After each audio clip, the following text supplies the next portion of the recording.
Hey guys, what's up? The sixth game for today, December 26, 2022.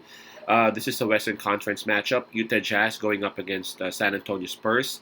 The game will actually start at 8 o'clock p.m. Eastern Time, so that's 9 o'clock a.m. here in Manila. I'm just inviting everyone who haven't subscribed yet to our YouTube account, our YouTube channel, Pasay Baller. Please click on the subscribe button below. At the same time, hit on that bell logo.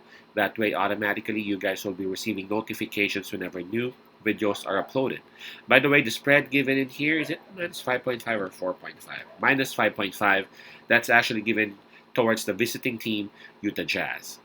And before we proceed, let's go ahead and take a look at the standings and the rankings of both teams. Both belonging to the Western Conference. Utah Jazz, they are at number 7 in the West with a record of 19 wins and 16 losses.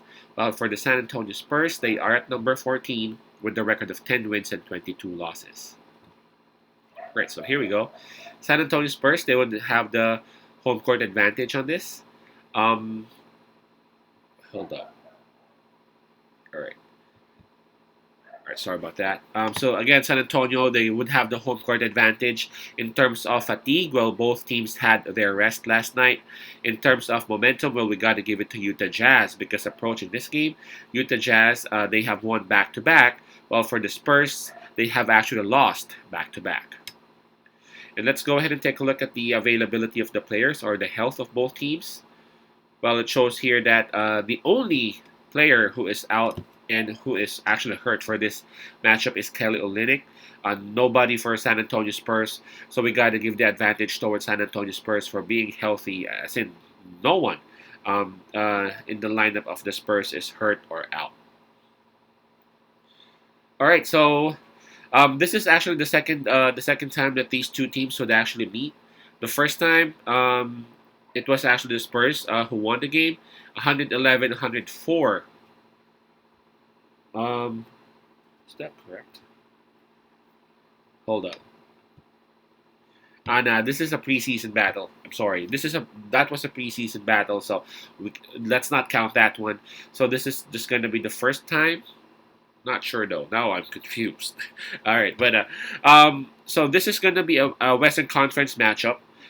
Wherein it's very interesting because there was a stretch in time where in San Antonio Spurs, they simply sucked. Like a lot of people were saying this is the best tanking that there ever was because it was so easy to win in betting during that time because the Spurs have been losing. The Spurs have been losing big time, like double digits, automatic. But little did a lot of people realize that it was really due to the injuries that they had. They had a lot of injuries during that time, hence they could not win. But then, little by little, when their players were coming back, the San Antonio Spurs, they're starting to improve, and they were even getting some wins. A couple of wins here, and then another win after. So it's not like they are now a contender, but at least they have improved a whole lot as compared to how they were before. Now, for Utah Jazz, they had a very good start, right? At one point, they were even at number 1 in the West. But right now, their losses piled up because of, again, injuries. Injuries are hurting a lot of people. I mean, a lot of teams. But then Utah Jazz, they're starting to recover. And again, just like I said earlier, they have actually won back-to-back approaching this game. With minus 5.5 spread and with the ways the Spurs are playing lately, as compared to the Utah Jazz having Sexton back, Conley back, Clarkson available, their rookie Kessler. Yes, he's not yet the bad boy type or the tough type, and I don't think he would be, but he is he's someone that you can use. He can actually give you 8 points, 10 points a game, 6 rebounds, 7 rebounds. It is a 7-footer. Period, man. Just let him stand there, raise his arms properly, and that's good defense right there, right? I know he ain't Kelly Olynyk because Kelly Olynyk just brings something else in the table, but Kessler. What I'm trying to say is Kessler is able to help Utah Jazz big time.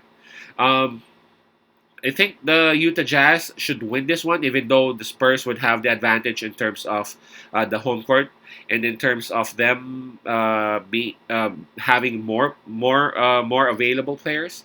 It's just one in a way. It's just Kelly, and again, Kessler is just stepping up for him. So I'm gonna side with Utah Jazz in here. I think if Sexton was still out, if both Sexton and Olenek were out, I'm gonna side with San Antonio Spurs and I'm gonna take the plus. But since again it's just Olenek out, Kessler is stepping up, Markkanen is there, the backcourt of Utah is now complete.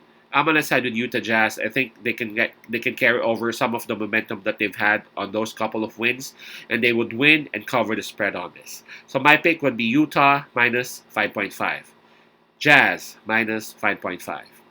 Peace out. Pasay love and God bless.